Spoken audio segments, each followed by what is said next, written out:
Good evening. My name is Mary Watson. I'm Executive Dean at the New School, and it is my distinct pleasure to welcome all of you here tonight to our event featuring Noam Chomsky on power and ideology. As I'm sure all of you in this room know, Noam has been described with many accolades, among them as being widely regarded as one of the foremost critics of U.S. foreign policy in the world. I also welcome our live stream audience tonight and invite you on live stream to comment during the evening's presentation. For nearly 100 years, the New School has had a long history of intellectually questioning the dominant discourses, supporting dissident voices, and reframing and embracing debate. In the 1930s, we established what was then called the University in Exile, a project where the New School embraced scholars and activists who were facing exile and indeed extermination on the global stage. We created here an intellectual haven for advancing progressive ideas that literally would not have survived elsewhere. And now today, we still at the New School continue in this tradition. For example, awarding this year the Syrian anonymous media collective Abu Nadara with our 2015 Vera List Prize for Art and Politics. Next month, we will welcome representatives from this collective who are advancing the rights of individuals in the Syrian society to be represented by their own images, at a time when our dominant media images include those of millions of people exiled from Syria. So as part of this long intellectual tradition, the New School is honored tonight to welcome Noam Chomsky. MIT Professor Emeritus of Linguistics and Philosophy, Noam was born in Philadelphia, Pennsylvania. He studied linguistics, mathematics, and philosophy at the UPenn, where he received his PhD. Noam has been at the Massachusetts Institute for Technology for many years, now serving as emeritus professor. Chomsky is a prolific author who has written and lectured widely on linguistics, philosophy, intellectual history, contemporary issues, international affairs, and foreign policy.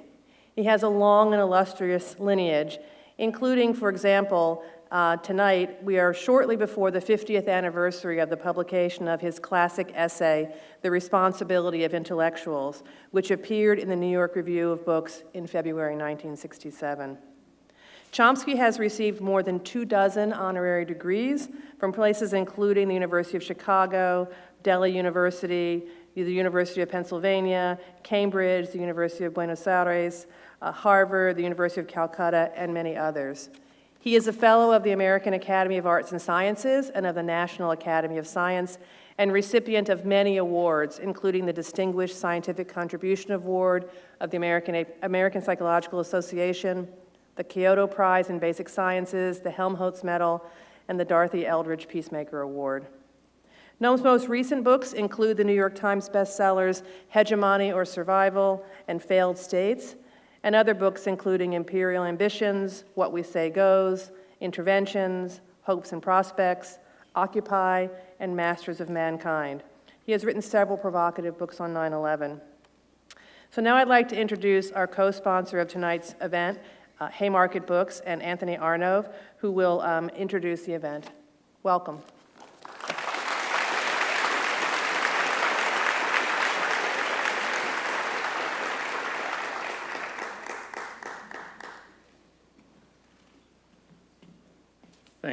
Thanks, Dean Watson, and thanks to the New School and all of you for coming out tonight.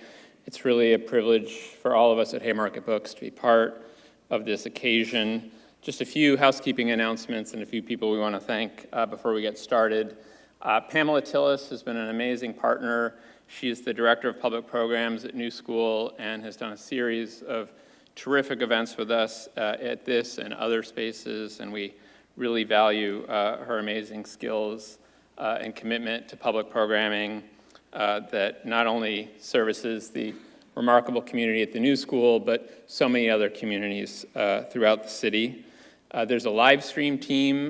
We want to acknowledge their hard work in making it possible for the people in the overflow rooms, but also people all around the world to be able to watch tonight.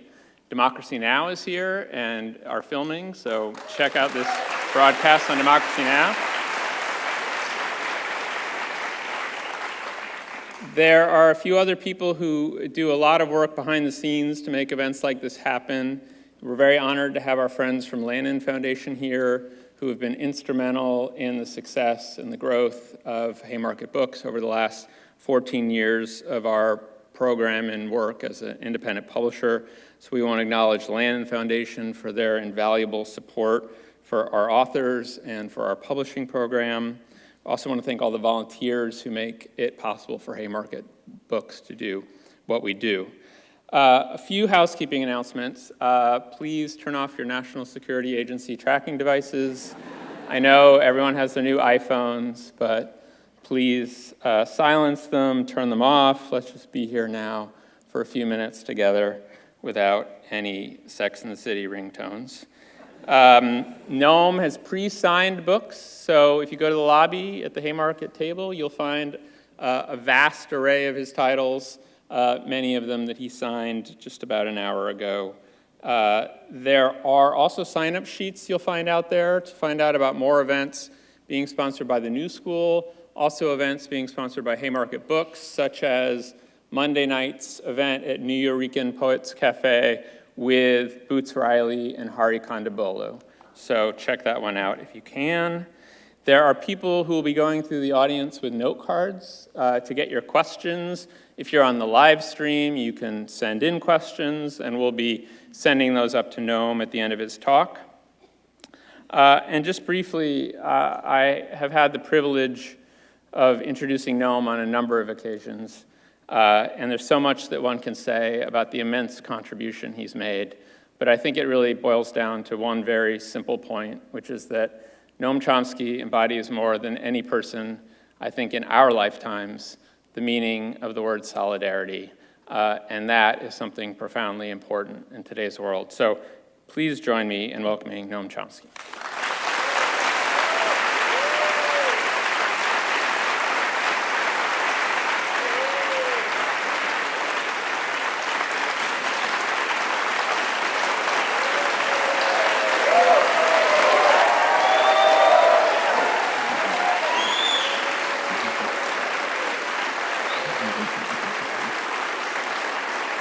Thank you.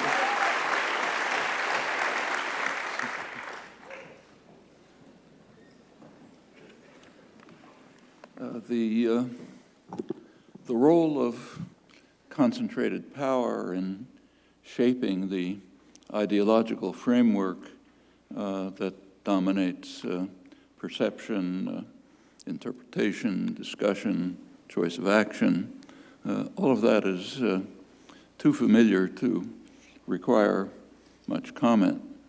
Tonight I'd like to discuss a critically important example, but first a couple of words on one of the most perceptive analysts of this process, George Orwell.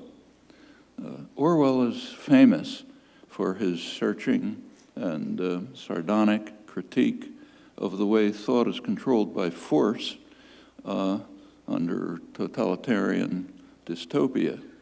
But much less is known is his discussion of how similar outcomes are achieved in free societies.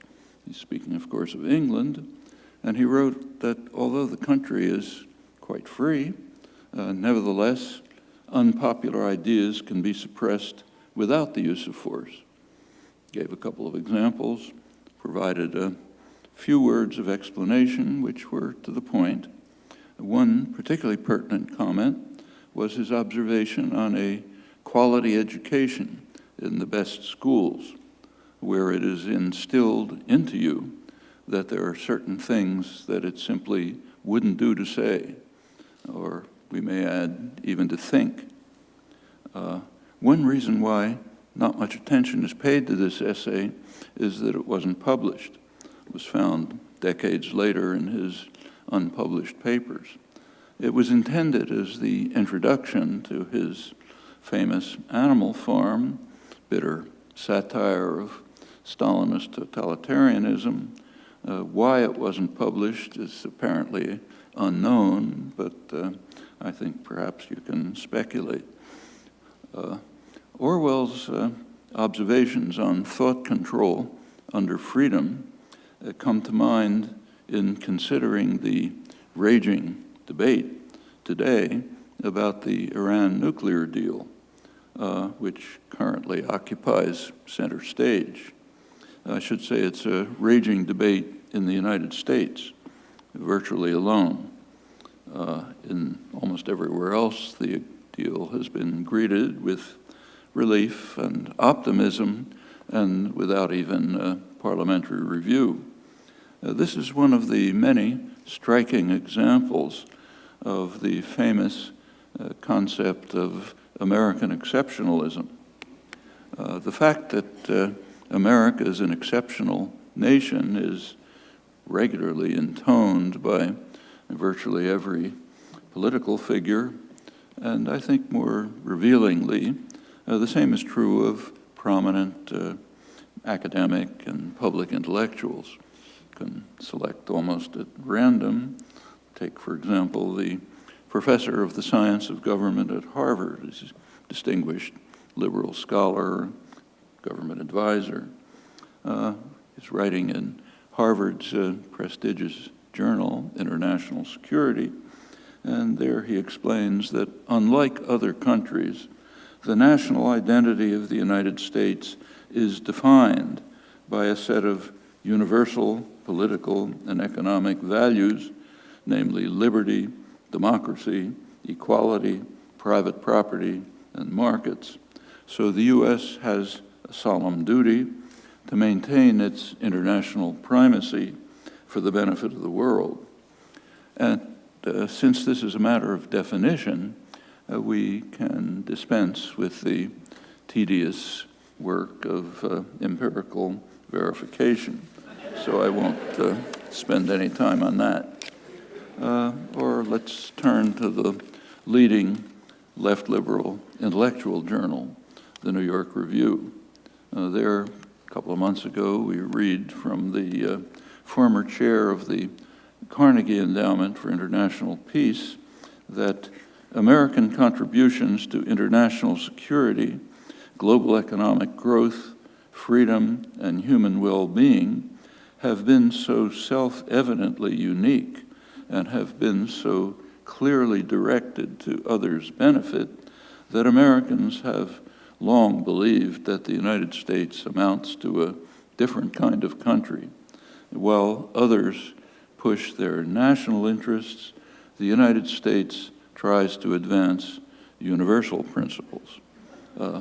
No evidence is given because it's, again, a matter of definition. And it's very easy to continue. It's only fair to add that there's nothing at all exceptional about this. American exceptionalism was standard for every great power, very familiar from other imperial states in their days in the sun, Britain, France, others. And this is true, interestingly, even from very honorable figures from whom one might have expected better. So John Stuart Mill, for example, in England, to mention a significant case, which raises interesting questions about intellectual life and intellectual standards. Well, in some respects, American exceptionalism is not in doubt. I just mentioned one example, the current Iran nuclear deal. Here, the exceptionalism of the United States, its isolation, is dramatic and stark. There are actually many other cases, but this is the one I'd like to think about this evening. And in fact, U.S. isolation might soon increase. The Republican organization, I hesitate to say party, is dedicated to undermining the deal in interesting ways with the kind of unanimity that one doesn't find in political parties, though it's familiar in such former organizations as the old Communist Party, democratic centralism. Everyone has to say the same thing. That's one of many indications that the Republicans are no longer a political party in the normal sense, despite pretensions, commentary, and so on. Rather, the former Republican Party has now become a radical insurgency that's abandoned parliamentary politics. I'm quoting two highly respected, very conservative political commentators, Thomas Mann and Norman Ornstein of the right-wing American Enterprise Institute. And in fact, they may succeed in increasing sanctions and even secondary sanctions on other countries and carry out other actions that could lead Iran to opt out of the deal with the United States. With the United States, that is. That, however, need not mean that the agreement is nullified. Contrary to the way it's sometimes presented here, it's not a U.S.-Iran agreement. It's an agreement between Iran and what's called P5+1, the 5 veto-holding members of the Security Council plus Germany. And the other participants might agree to proceed, Iran as well. They would then join China and India, which have already been finding ways to evade the U.S. Constraints on interactions with Iran. And in fact, if they do, they'll join the large majority of the world's population, the non-aligned movement, which all along has vigorously supported Iran's right to pursue its nuclear programs as a member of the NPT. But remember that they're not part of the international community. So when we say the international community opposes Iran's policies or the international community does some other thing, that means the United States and anybody else who happens to be going along with it. So we can dismiss them. If others continue to honor the deal, which could happen, the United States will be isolated from the world, which is not an unfamiliar position. That's also the background for the other element of Obama's, what's called Obama's legacy, his other main foreign policy achievement, the beginning of normalization of relations with Cuba. On Cuba, the United States has been almost totally isolated for decades. If you look, say, at the annual votes in the UN General Assembly on the U.S. embargo, they're rarely reported, but the U.S. essentially votes alone. The last one, Israel joined, but of course Israel violates the embargo. They just have to join because have to join with the master.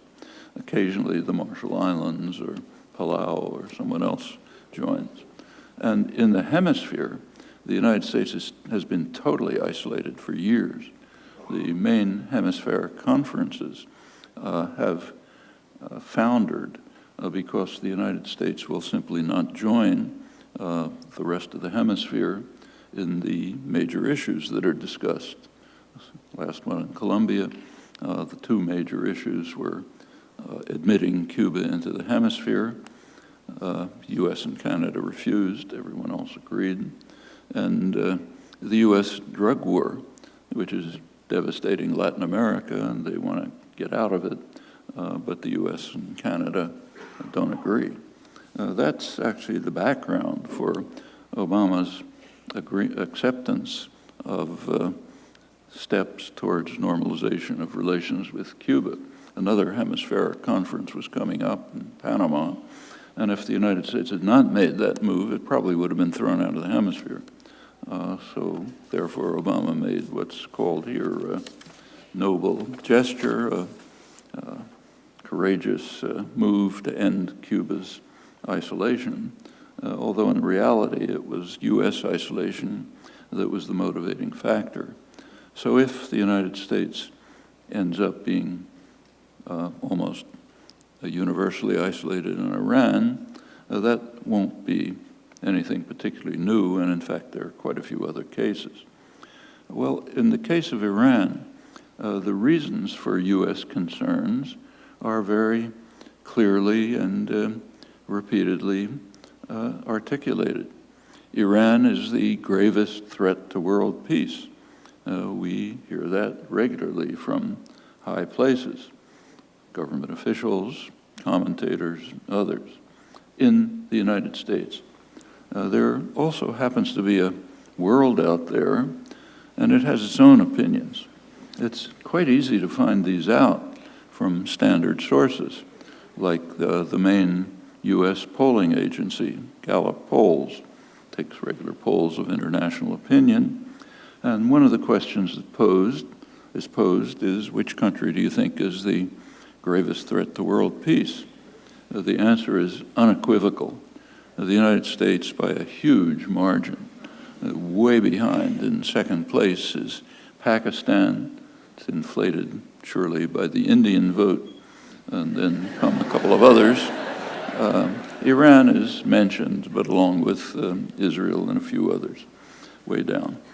That's one of the things that it wouldn't do to say. And in fact, the results that are found by the leading U.S. polling agency didn't make it through the portals of what we call the free press. But it doesn't go away for that reason.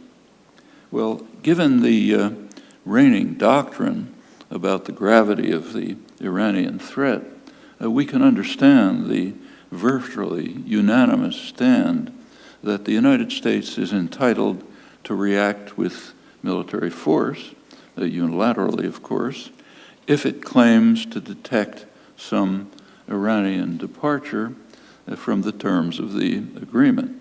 So again, picking an example virtually at random from the national press, consider the lead editorial last Sunday in the Washington Post. It calls on Congress, I'll quote, to make clear that Mr. Obama or his successor will have support for immediate U.S. military action if an Iranian attempt to build a bomb is detected, meaning by the United States. So the editors, again, make it clear that the United States is exceptional. It's a rogue state, indifferent to international law and conventions, entitled to resort to violence at will. But the editors can't be faulted for that stand because it's almost universal among the political class in this exceptional nation, though what it means is, again, one of those things that it wouldn't do to say. Sometimes the doctrine takes quite a remarkable form, and not just on the right by any means. So take, for example, the Clinton doctrine. Namely, the United States is free to resort to unilateral use of military power, even for such purposes as to ensure uninhibited access to key markets, energy supplies, and strategic resources, let alone security or alleged humanitarian concerns. And adherence to this doctrine is very well confirmed in practice, as need hardly be discussed among people willing to look at the facts of current history. Well, the Washington Post editors also make clear why the United States should be prepared to take such extreme steps in its role of international primacy. If the United States is not prepared to resort to military force, they explain, then Iran may, I'm quoting, Iran may escalate its attempt to establish hegemony over the Middle East by force. That's what the President Obama, calls Iran's aggression, which we have to contain. For those who are unaware of how Iran has been attempting to establish hegemony over the Middle East by force, or might even dream of doing so, the editors do give examples, 2 examples. Its support for the Assad regime and for Hezbollah. Well, I won't insult your intelligence by discussing this demonstration that Iran has been seeking to establish hegemony over the region by force. However, on Iranian aggression, there is an example, I think one in the last several hundred years, namely Iranian conquest of 2 Arab islands in the Gulf under the US-backed regime of the Shah back in the 1970s. Well, these shocking Iranian efforts to establish regional hegemony by force can be contrasted with the actions of US allies, for example, NATO ally Turkey, which is actively supporting the jihadi forces in Syria. Support is so strong that it appears that Turkey helped its allies in the al-Nusra Front, the al-Qaeda-affiliated al-Nusra Front, to kill and capture the few dozen fighters that were introduced into Syria by the Pentagon a few weeks ago. It's the result of several years and who knows how many billions of dollars of training. They did enter and were immediately captured or killed, apparently with the aid of Turkish intelligence. Well, more important than that is the central role of the leading U.S. ally, Saudi Arabia, for the jihadi rebels in Syria and Iraq, and more generally for Saudi Arabia having been, I'm quoting, a major source of financing to rebel and terrorist organizations since the 1980s. That's from a recent study by the European Parliament, repeating what's well known. And still more generally, the missionary zeal with which Saudi Arabia promulgates its radical, extremist, Wahhabi Salafi doctrines by establishing Quranic schools, mosques, sending radical clerics throughout the Muslim world with enormous impact. One of the closest observers of the region, Patrick Coburn, writes that the Wahhabization by Saudi Arabia, the Wahhabization of mainstream Sunni Islam is one of the most dangerous developments of our era, always with strong U.S. support.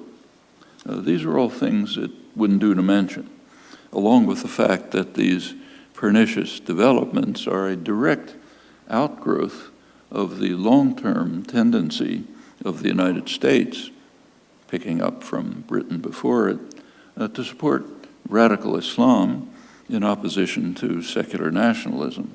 These are long-standing commitments. There are others, like UN Ambassador Samantha Power, who condemn Iran's destabilization of the region. Destabilization is an interesting concept of political discourse. So, for example, when Iran comes to the aid of the government of Iraq and Iraqi Kurdistan in defense against the assault of ISIS, that's destabilization. We have to prevent it, if not aggression, perhaps. In contrast, when the United States invades Iraq, it kills a couple 100,000 people, generates millions of refugees, destroys the country, sets off a sectarian conflict that's tearing Iraq and by now the whole region to shreds, and on the side increases terrorism worldwide by a factor of 7 just in the first year. That's stabilization, part of our mission that we must continue for the benefit of the world. Actually, the exceptionalism of U.S. doctrinal institutions is quite wondrous to behold.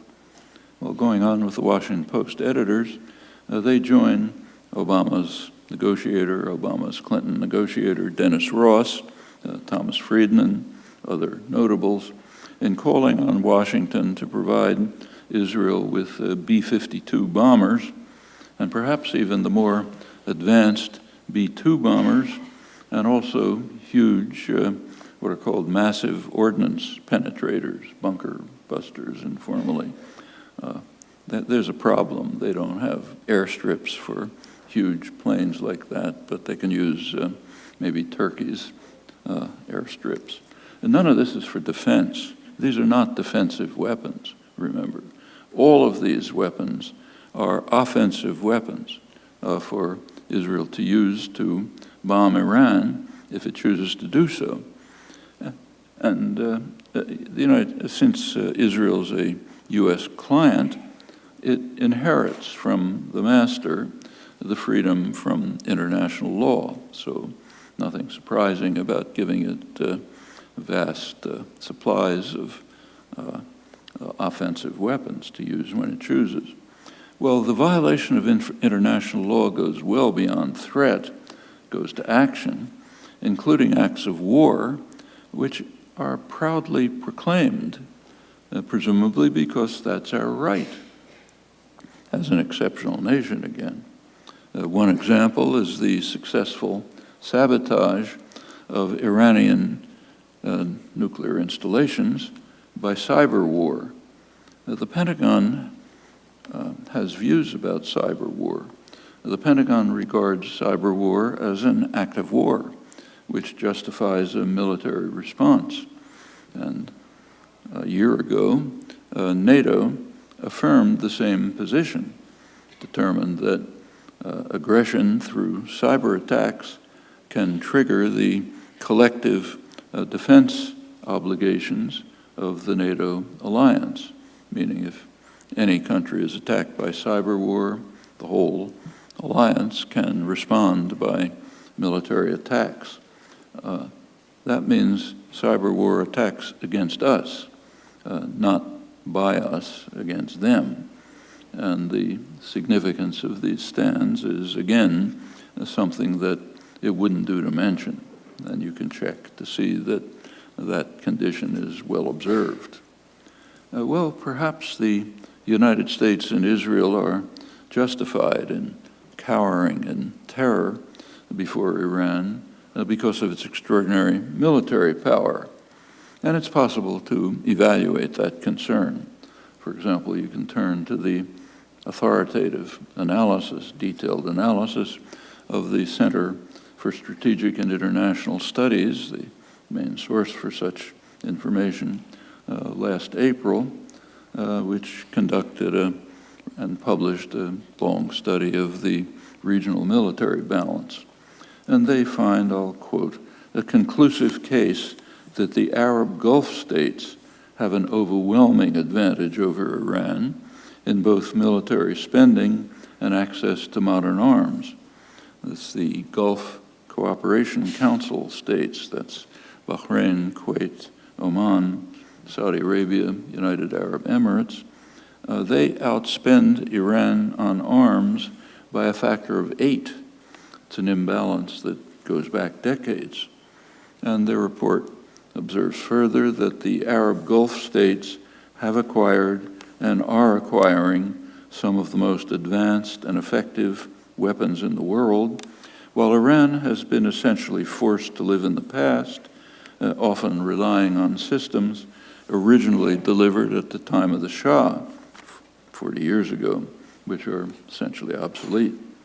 And the imbalance is, of course, even greater with Israel, which, along with the most advanced U.S. weaponry and its role as a virtual offshore military base of the global superpower, has a huge stock of nuclear weapons. There are, of course, other threats that justify serious concern and can't be brushed aside.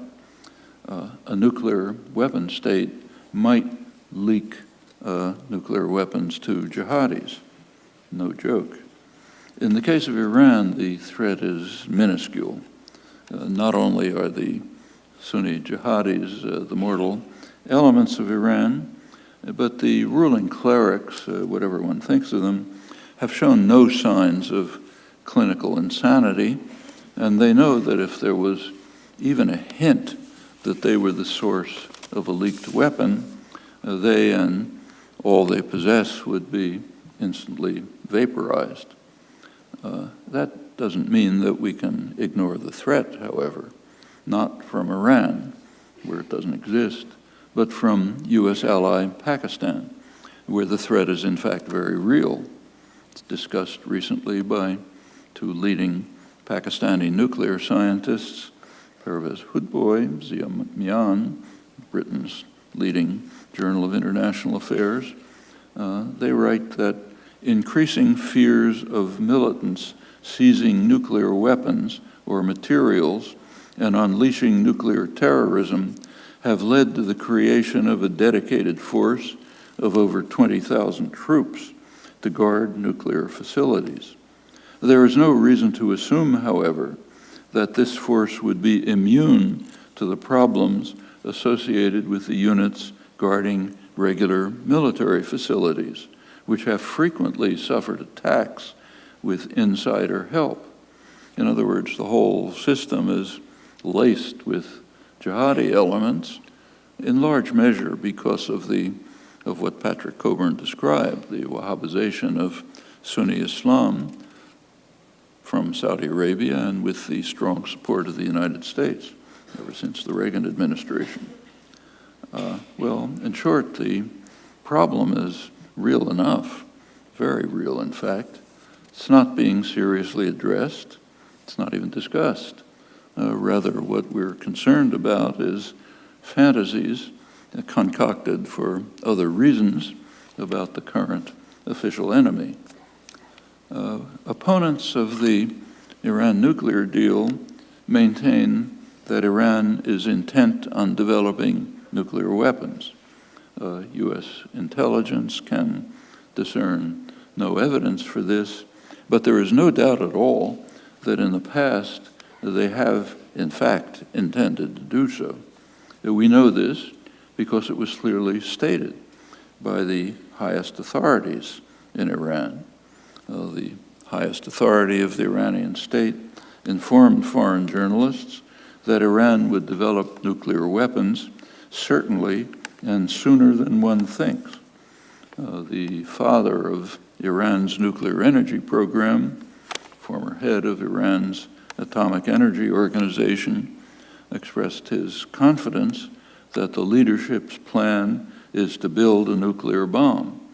And a CIA report also had, in their words, no doubt that Iran would develop nuclear weapons if neighboring countries do, as of course they have. All of this was under the Shah, the highest authority just quoted. That is, during the period when high U.S. officials, Cheney, Rumsfeld, Kissinger, were urging the Shah to proceed with nuclear programs, and they were also pressuring universities to accommodate these efforts. My own university was an example, MIT. Under government pressure, it made a deal with the Shah to admit Iranian students to the nuclear engineering department in return for grants from the Shah. This was done over the very strong objections of the student body, but with comparably strong faculty support. That's a distinction that raises a number of interesting questions about academic institutions and how they function. The faculty are the students of a couple of years ago, but have a different institutional place. Opponents of the nuclear, in fact, some of these MIT students are now running the Iranian nuclear programs. Opponents of the nuclear deal argue that it didn't go far enough. You've heard a lot of that. And interestingly, some of the supporters of the deal agree, demanding that it go beyond what has been achieved and that the whole Middle East should rid itself of nuclear weapons, and in fact, weapons of mass destruction generally. Actually, I'm quoting Iran's Minister of Foreign Affairs, Javad Zarif. He's reiterating the call of the non-aligned movement, most of the world, and the Arab states for many years to establish a weapons of mass destruction free zone in the Middle East. That would be a very straightforward way to address whatever threat Iran is alleged to pose. But a lot more than that is at stake. This is discussed recently in the leading U.S. World Arms Control Journal, Arms Control Today, by two leading figures in the international anti-nuclear movement, two scientists who are veterans of Pugwash and UN agencies. They observe that the successful adoption in 1995 of the resolution on the establishment of a zone free of weapons of mass destruction in the Middle East was the main element of a package that permitted the extension of the Non-Proliferation Treaty. That's the most important arms control treaty there is, and its continuation is conditioned on acceptance of moves towards establishing a weapons of mass destruction free zone, a nuclear-free zone in the Middle East. Repeatedly, implementation of this plan has been blocked by the United States at the annual 5-year review meetings of the Non-Proliferation Treaty, most recently by Obama in 2010 and again in 2015, a couple of months ago.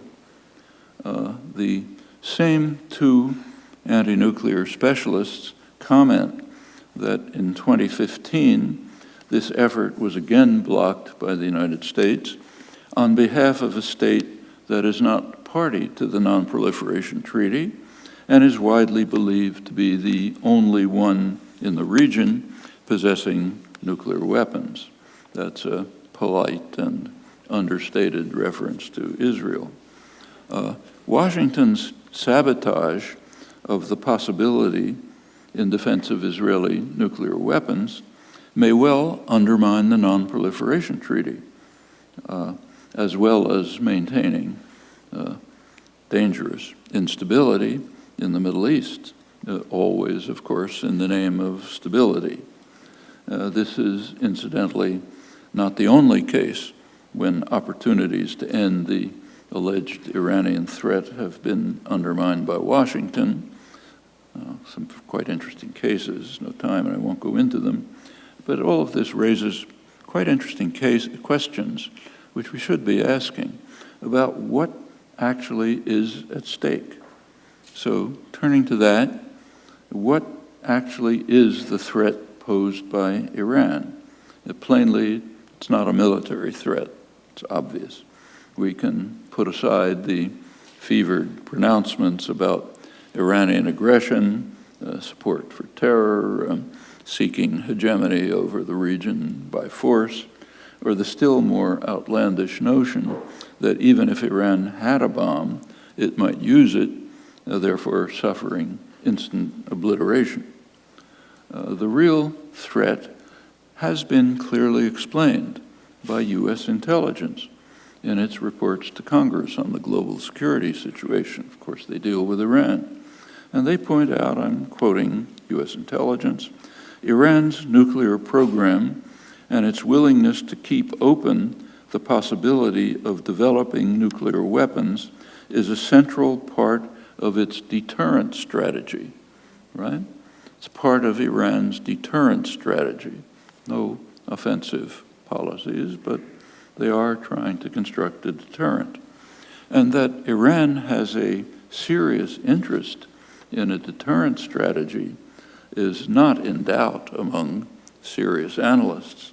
It's recognized, for example, by U.S. intelligence.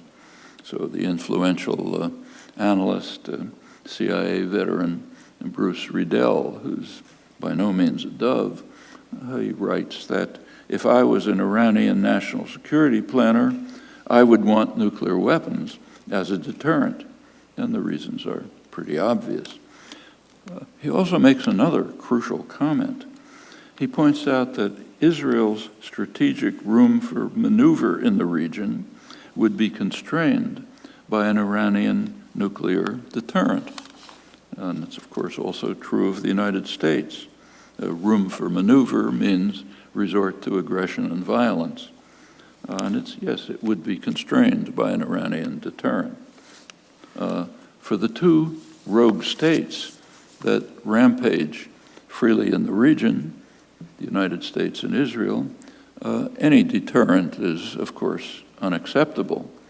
And for those who are accustomed and take for granted their right to rule by force, that concern is easily escalated to what's called an existential threat.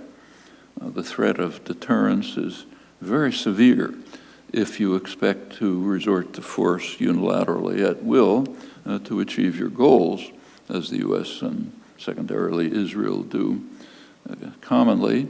And more recently, the second U.S. ally, Saudi Arabia, has been trying to get into the club pretty incompetently with its invasion of Bahrain to prevent mild reformist measures. And more recently, its extensive bombing of Yemen, which is causing a huge humanitarian crisis. So for them, a deterrent is a problem, maybe even an existential threat. That, I think, is the heart of the matter, even if it wouldn't do to say or to think. And except for those who hope to fend off possible disaster and to move towards a more peaceful and just world, it's necessary to keep to these injunctions. These are things it wouldn't do to say, wouldn't do to think. You don't read about them, you don't hear about them, but they are, I think, the heart of the issue. Thanks.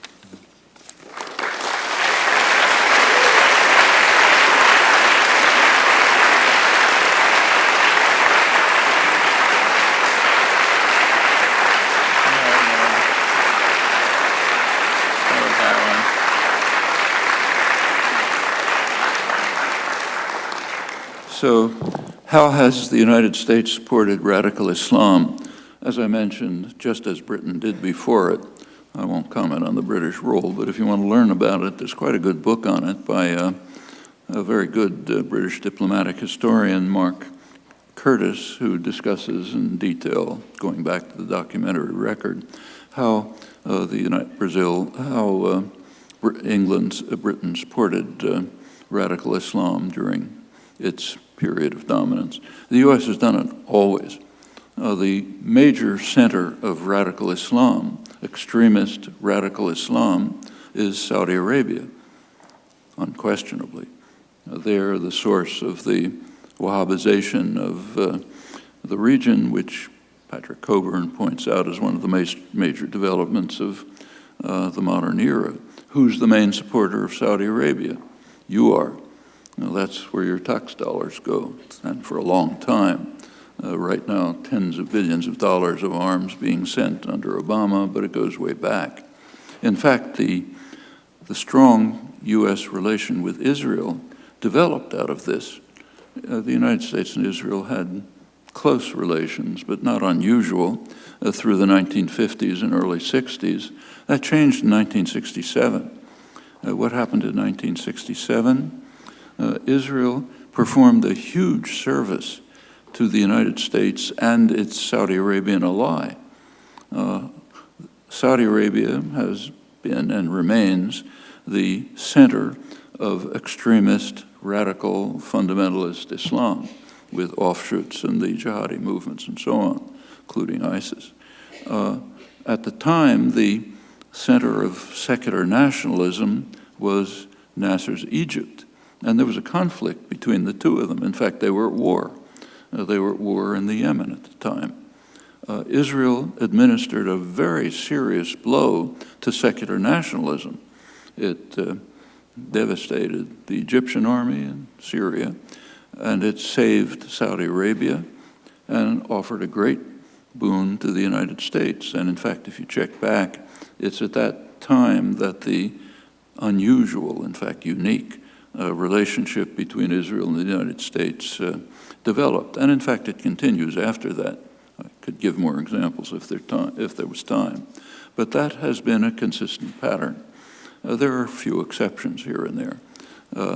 So sometimes the United States has supported secular Islamic states. The most extreme and interesting example is Saddam Hussein, who was greatly loved by the Reagan administration and by the Bush 1 administration. Could give you the details. they were so supportive of Saddam Hussein that he was even given a gift that otherwise only Israel has been granted, no other country. He was permitted to attack a U.S. naval vessel, killing a couple of dozen American sailors, and to get away with it with just a tap on the wrist. Israel had done the same thing in 1967. Saddam Hussein did it in 1987, and his friendship for Saddam Hussein was so enormous that he was granted that right. And that was a secular state. In fact, George Bush, #1, even invited Iraqi nuclear engineers to the United States for advanced training in nuclear weapons production. That's pretty supportive relationship. So there are cases where the United States has supported secular Islam, but typically it's radical Islam that has been the beneficiary of U.S. support, like Britain before it.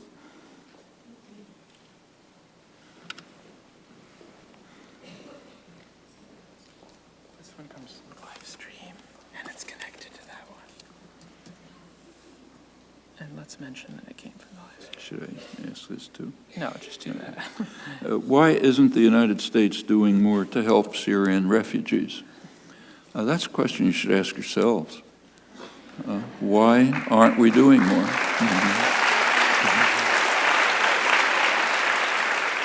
After all, we're pretty munificent already. I think 2,000 have been accepted after several years' wait. But yes, that's a very serious question. Can be generalized. There are other refugees. What about people fleeing from Honduras? That's the main source of what's called the refugee crisis here. Most of them are coming from Honduras. Why? Well, something happened in Honduras a couple of years ago. There was a military coup which overthrew the democratic government. The United States was about the only country that gave it support. And the result of the military coup is a real horror story. It was bad enough before, but it's become horrendous since. So people are fleeing, and therefore we have to build, a mile-high wall on the Texas border or whatever it is. So yeah, these are fair questions. The Obama doctrine vis-a-vis Syria. It's a good question. Washington hasn't a clue. It's obvious. It's a little hard to fault them for that. It's very hard to think of a constructive outcome to this utter disaster. The United States has taken a somewhat hands-off position, except that it's supporting its allies, who are very clear. As I mentioned, Turkey, NATO ally, has been supporting the al-Qaeda related jihadi fronts, mainly the al-Nusra Front, a couple of others. The Gulf states, also U.S. allies, Saudi Arabia, have been strong supporters of what's now become the Islamic State. Technically, Saudi Arabia, the government, no longer to support them directly, but surely did in the past, and funders from the wealthy Gulf states are still presumably funding them as they have in the past. That's pretty open in the case of Qatar. So these are indirect U.S. policies. The only conceivable hope for some resolution of this horrendous crisis, which is totally destroying the country, is the kind of negotiated settlement that was worked on by serious negotiators like Lakhdar Brahimi, an international negotiator, very respectable, sensible. And the main idea, which is shared by any analyst with a gray cell functioning, is some kind of negotiated settlement which will involve the Assad government, like it or not, and involve the opposition elements, like it or not. there can't be negotiations that don't involve the parties that are fighting. That's pretty obvious. Just as South African negotiations had to involve the leadership of the apartheid state. There's no other way. They can't have other negotiations.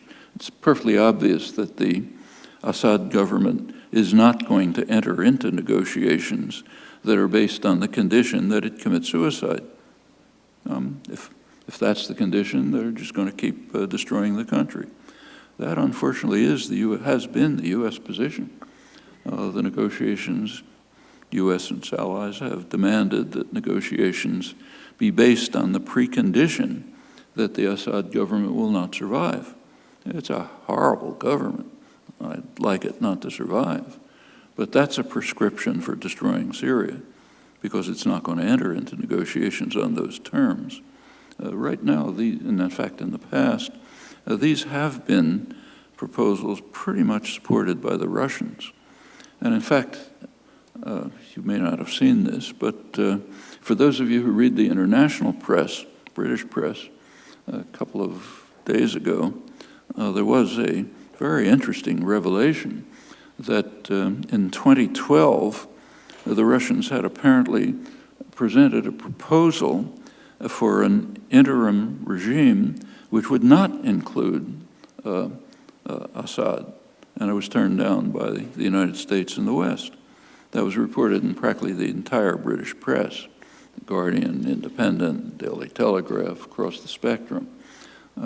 Didn't appear in the United States for a while, but finally it did appear, not in print, as far as I can tell, but in an online edition of the Washington Post, where there's an article of the usual type that sort of mentions that this is rumored, but can't take it seriously, and so on. Probably didn't mean it, and so on and so forth.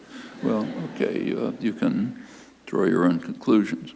But if you ask what the Obama doctrine is, it doesn't exist.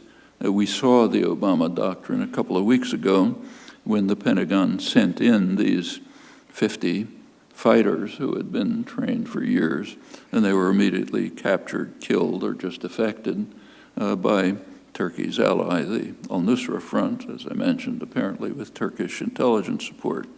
That's the doctrine.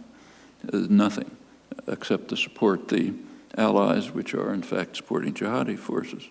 But what the doctrine ought to be, I think, is pretty clear. What the chances are for settlement in those terms is hard to say, not very high.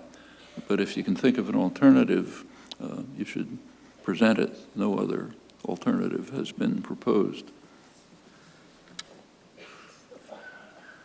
What do you think about the antics of Donald Trump in tangent to your earlier idea about American exceptionalism? Well,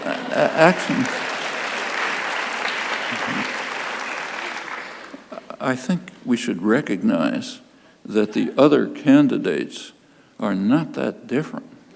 I mean, if you take a look at, just take a look at their views. They tell you their views, and they're astonishing. So just to keep to Iran, a couple of weeks ago, the two front runners, they're not the front runners any longer, were Jeb Bush and Scott Walker, and they differed on Iran. Walker said, we have to bomb Iran. When he gets elected, they're going to bomb Iran immediately, the day he's elected. Bush was he's more serious. He said he's going to wait to the first cabinet meeting, and then they'll bomb Iran. I mean, this is just off the spectrum of not only international opinion, but even relative sanity. This is, I think Ornstein and Mann are correct. It's a radical insurgency. It's not a political party. You can tell that even by the votes. I mean, any issue of any complexity is going to have some diversity of opinion. But when you get a unanimous vote to kill the Iranian deal or the Affordable Care Act or whatever the next thing may be, you know you're not dealing with a political party. It's an interesting question why that's true. I think what's actually happened is that during the whole so-called neoliberal period, last generation, both political parties have drifted to the right. Today's Democrats are what used to be called moderate Republicans. The Republicans have just drifted off the spectrum.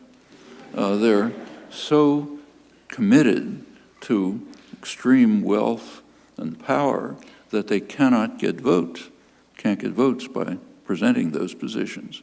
So what has happened is that they've mobilized sectors of the population that have been around for a long time. It is a pretty exceptional country in many ways. One is it's extremely religious. It's one of the most extreme fundamentalist countries in the world. And by now, I suspect the majority of the base of the Republican Party is evangelical Christians, extremists, not, they're a mixture, but these are the extremist ones. Nativists who are afraid that, they are taking our white Anglo-Saxon country away from us, people who have to have guns when they go into Starbucks because who knows, they might be killed by an Islamic terrorist and so on. I mean, all of that is part of the country, and it goes back to colonial days. There are real roots to it. But these have not been an organized political force in the past. They are now. That's the base of the Republican Party. And you see it in the primaries. So yeah, Trump is maybe comic relief, but it's just it's not that different from the mainstream, which I think is more important.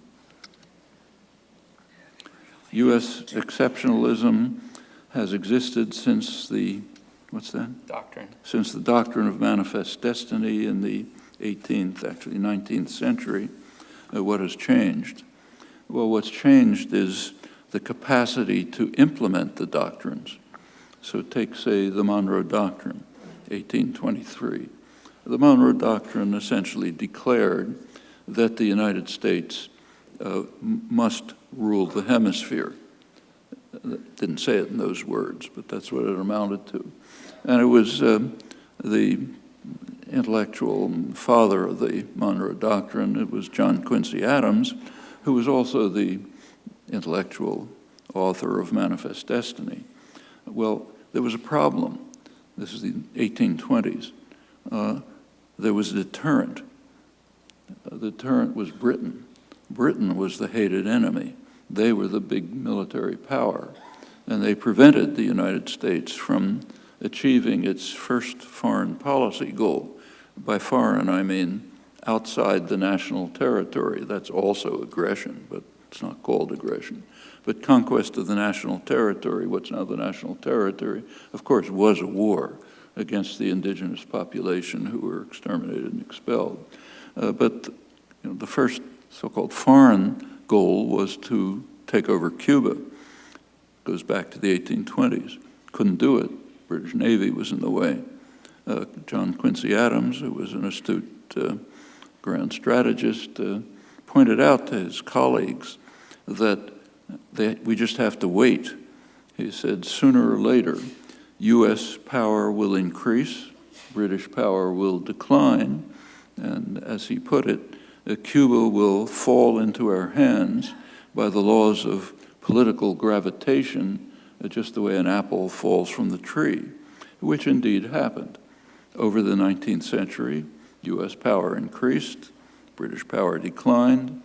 The U.S. was able to take further steps in the Western Hemisphere, and in 1898, in fact, it was able to conquer Cuba.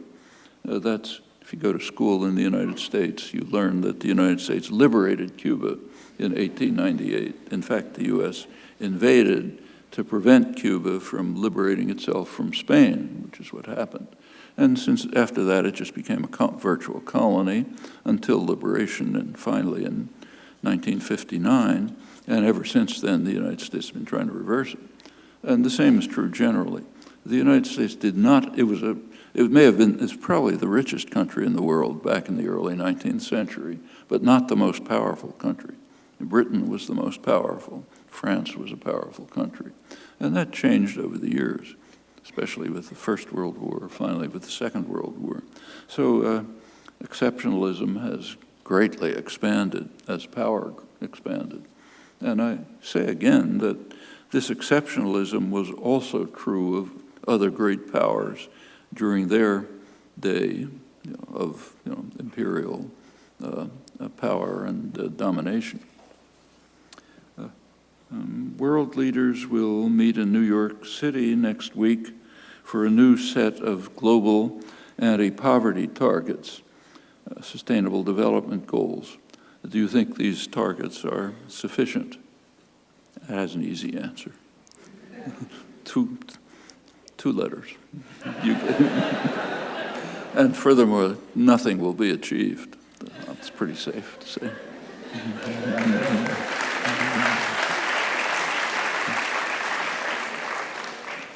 Can you comment on the importance of WikiLeaks cables? They've been really revealing. You learn a lot from them. Some of them are really interesting, including ones that aren't discussed much. I mean, most of them you've seen. But, for example, one of the WikiLeaks, one interesting question that should be in everybody's mind is, what is the basis for the extraordinary relationship between the United States and Israel? There are a lot of reasons for it, but one interesting aspect was revealed by a WikiLeaks cable, which I think wasn't reported. One of the cables listed, the leaks, listed a document, an internal U.S. document, Pentagon document, which listed the top strategic priorities of the United States, regions in the world that were so important that we had to protect them at all costs. There were maybe, I forget how many, a dozen or so. One of them was right outside Haifa, Rafael Military Industries, major military industry. That's one of the main places where drone technology has been developed. The links between U.S. and Israeli high-tech military industry are extremely close. In fact, in this case, Rafael, the biggest industry, the ties are so close that Rafael actually moved its management headquarters to Washington, where the money is. Well, what that tells you, that gives an interesting insight into the nature of the relationship. Israel does play a major role, small country, but good high-tech industry, and it plays a major role in repression and aggression. It's developed, the Israeli arms fairs, where they sell their arms, they advertise correctly that they have developed advanced means of repression and control, and that the arms that they're displaying are battlefield tested, namely against the Palestinians. So they've refined the techniques of control, and they contribute to that all over the place, Central America, even in the United States. They're providing advice on how to bar Honduran immigrants, say, from coming to the United States. They help train police and so on. Many examples. Well, that's only one case, but there have been many other cases of the WikiLeaks materials. It's really worth reading through them, not just the ones that do get reported, but many other ones. There's actually a volume that just came out on WikiLeaks, which is important reading.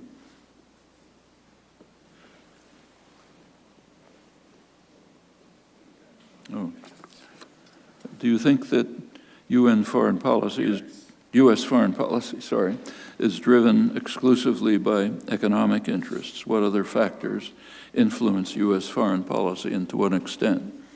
That's quite an interesting question. It's certainly not driven entirely by economic interests. In fact, there are very striking cases. Usually, by and large, a U.S. foreign policy, like other major states, is driven by the dominant domestic forces. That's kind of natural. And the dominant domestic forces are, of course, the corporate sector. That's not in question. So by and large, foreign policy is driven by their interests. The Clinton doctrine, which I quoted, is an obvious case, but there are plenty of others. However, there are exceptions, and they're very interesting ones. Actually, Iran is an exception, quite an interesting one. And that goes back to the first U.S. serious involvement with Iran. Iran was a kind of a British virtual colony. The British were involved in preventing Iran from developing, getting either economically or politically. But that changed in 1953, when Britain was too weak to overthrow the parliamentary regime, and the U.S. took over and basically carried out the coup that installed the Shah. Something quite interesting happened at that time. The United States government wanted U.S. energy corporations to take over 40% of the British concession. It was the British were taking Iranian oil. But the Eisenhower administration wanted U.S. energy corporations to take 40% of it. Well, that's an economic interest. They didn't want to. They didn't want to for good reasons. It was much cheaper then to get oil from Saudi Arabia, so that just for straight business reasons, they didn't want to have to go to Iran. Furthermore, they were concerned that that might harm their relations with the Saudi dictators, Saudi family that essentially owns and runs the country, and they didn't want to bother with that. The U.S. government actually forced the oil companies to take a 40% concession. The Eisenhower administration threatened them with antitrust suits and other threats if they didn't do it. So, of course, they backed down and did it. That's pretty unusual. And I think it's happening now, too. We don't have documents from the present period. You get documents from earlier periods. But you can be pretty confident that the U.S. energy corporations would be delighted to break into the Iranian market. They don't like the idea. Just about every other major country is sending, business delegations, investors and others to try to profit from the opening of Iran, which they support. And the U.S. energy corporations and other U.S. businesses are blocked by state power. And you can be sure that they don't like it. If we had access to their internal deliberations, I'm sure it would say that. Well, that's a case where state power, in this case, overwhelms even economic interests. Iran has to be punished. Iran committed a serious crime. They disobeyed orders, and you don't disobey orders. One of the major doctrines of international affairs, which doesn't appear in the literature, is the mafia doctrine. International affairs are run very much like the mafia. The Godfather does not tolerate disobedience. It's much too dangerous. So if some small storekeeper somewhere, say, doesn't pay protection money, the Don doesn't accept it. You send their goons to beat him to a pulp, even if you don't need the money, because others might get the idea and things might start to erode. That is a dominant principle of international affairs. In fact, that was the reason for the 1953 coup, when you look back. And it's also the reason why for U.S. hostility to Iran, which is extreme. I mentioned the support for Saddam Hussein. That was an attack on Iran, and a serious one. But they defied orders. They overthrew a U.S.-imposed tyrant. They thumbed their nose at the United States, and you don't get away with that. Actually, Cuba is very similar. Since Cuba is the hostility to Cuba is quite interesting. I mean, for decades, ever since Poles were taken, the majority of the U.S. population has been in favor of normalization of relations. Okay, it's normal to disregard the population in a democracy. They don't count. But what is unusual in this case is that major sectors of U.S. Economic power have been in favor of normalization. Big sectors, pharmaceuticals, energy industries, agribusiness, they've all wanted to get into the Cuban market. And the state has blocked it, which is quite unusual. And there's another case where state power has overwhelmed even the power of its major domestic sources. In fact, these are two quite striking examples. And it's the same thing. And in the case of Cuba, we know it. If you go back to the Kennedy administration, when the war against Cuba really took off, it was very explicit.